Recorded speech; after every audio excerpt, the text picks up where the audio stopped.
Sim racing enthusiasts, virtual truckers and alike, welcome to Sim Racing Life.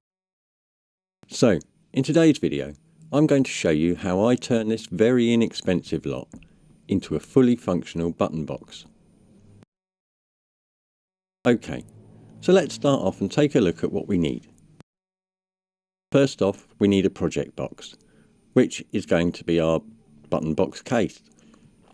There's quite a few varying designs and sizes available, but the one I've chosen was just $10.99.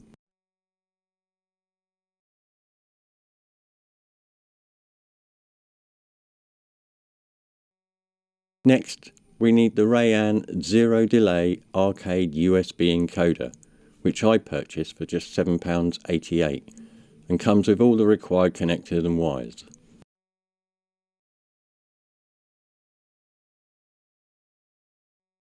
Next, I got a set of 18 push buttons in various colours for just £7.99. And lastly, I got some ultra glossy carbon fibre vinyl wrap for just £9.99, which was a bit of a luxury. I'll provide links below if you wish to purchase the same items. Okay, so really this next step should actually be your first. As you can see, I made a rough design of how I wanted my button box to look. Now, you can use many different things in your design, such as toggle switches, momentary switches with a cover, rotary encoders, and yes, even a starter ignition, if you so wish. But for today's build, I've just chosen to have 12 buttons. Okay, with our plan out the way, mark up your box and drill out the holes you need. Once done, just file down any rough edges and apply your vinyl wrap. Cut out the button holes carefully and push the buttons into the holes and secure with the provided bolts. I'm sorry I can't show you this part as my camera died, and as I'm a complete fool, I didn't notice. But when you're done, you should have something that looks a little bit like this. Next up, we'll connect the wires to our buttons, which will in turn then connect to our encoder. I'll show you one, then we'll speed up the footage.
Okay, with that all connected, we need to make a hole in our box for the USB fixing to go through. I just used a hot Stanley blade, but please be careful. Then, to secure the encoder into the box, I just applied 3 small amounts of hot glue. But before we put this in place, it's a good idea to test it all works. So firstly, plug one end of the USB cable into a spare slot in your PC, then the other end into our encoder. You should see the USB joystick appear in your game controller box.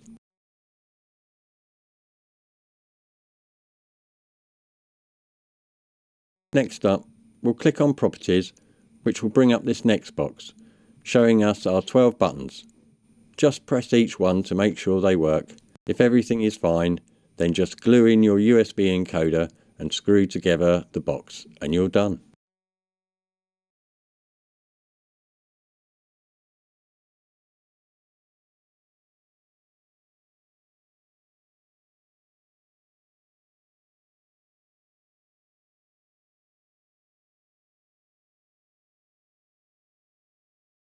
To finish my button box off, I purchased some see-through stickers off of eBay.